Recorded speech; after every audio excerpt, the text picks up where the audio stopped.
The aliens are coming! Lock all your doors, windows, and computers because the aliens are coming!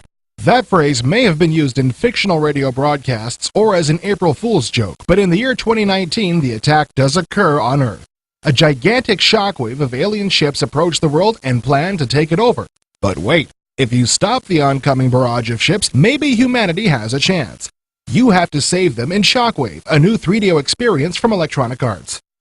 Being one of the few 3DO-only games now available, Shockwave tries to call itself a flight simulator, but in reality, it's in its own genre. It's not a flight simulator and not an action game, but an eclectic mix of the two. You'll have to battle the aliens in 10 very different missions located all over the world, with the final mission taking place on the moon. With each new mission, there is an all-new terrain modeled from satellite photos and new aliens constantly introduced to keep the plot rolling.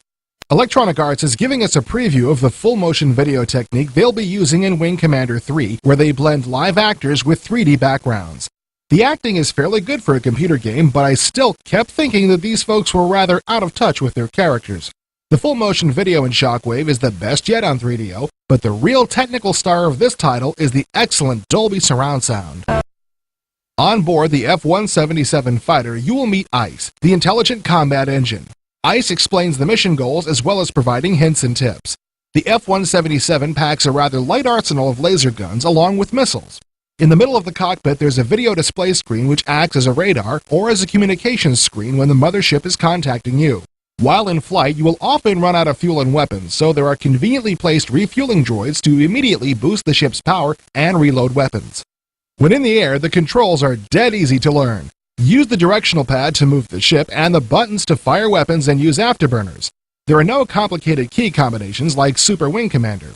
An undocumented feature on the F-177 is the ability to do a complete 360-degree roll. This is accomplished by pressing the left shift button and the directional pad right or left. Your ship has to follow a set path through the terrain, but there is a lot of room to move around. A nice feature is the fact that the ship can't crash into the mountains, alleviating a lot of difficulty. But wait, I'm not saying this game is easy. Shockwave is a tough sucker, even on the easy mode. Thankfully, there are unlimited continues, but the missions are often up to 20 minutes in length and filled with explosive combat. Chances are you will crash and burn quite a few times on each mission. A great variety of aliens are prepared to clash with you, and some of them are very hard to defeat. I quickly became frustrated with this game, but since each mission is so different, I was up to the challenge. In some of the missions, there are landmarks and buildings, although most of the missions are rather devoid of major obstacles. In Mission 3, when you fly through the western United States, landmarks appear, such as the Luxor Hotel in Las Vegas and the Hollywood sign in Los Angeles. It's interesting how you can destroy the Hollywood sign, perhaps sending a message about Hollywood's involvement in games. As the game progresses, the designers added more and more plot twists to keep the action intense and exciting. These twists include futuristic prisons that use a vacuum to suck up their inmates. You'll have to destroy the 4 power pods around these prisons, thus freeing the prisoners inside. Little things like this keep the game interesting. The fact that you know a new and exciting cinematic is coming at the end of each mission is even more of an incentive to keep on playing. Technically speaking, Shockwave provides a very fast frame rate on 3DO, and the fog effect for objects far away is nicely done. The control is about as good as you can get on the 3DO control pad. I'm still waiting for that promised joystick from CH Products. During flight, there is no music, simply sound effects from the ships. For what is a great-sounding game, the F-177's lasers sound like something you would hear from one of those toy guns you buy for $10, not a multi-million-dollar fighter jet.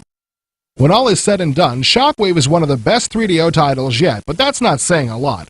For readers who want me to draw a comparison between this title and another, I'd say it's similar to Rebel Assault's space combat portions. That comparison is not entirely fair, though, because you have much more freedom of flight in Shockwave, and it mostly takes place on the ground. Nevertheless, Shockwave earns high marks for the variety of terrain and excellent production qualities, but its major drawback is the difficulty. If you're willing to be a little frustrated and pull out a few hairs in the process, Shockwave should end up pleasing you. This is a new wave of gaming, and it's shocking to see a glimpse of what's possible on the 3DO.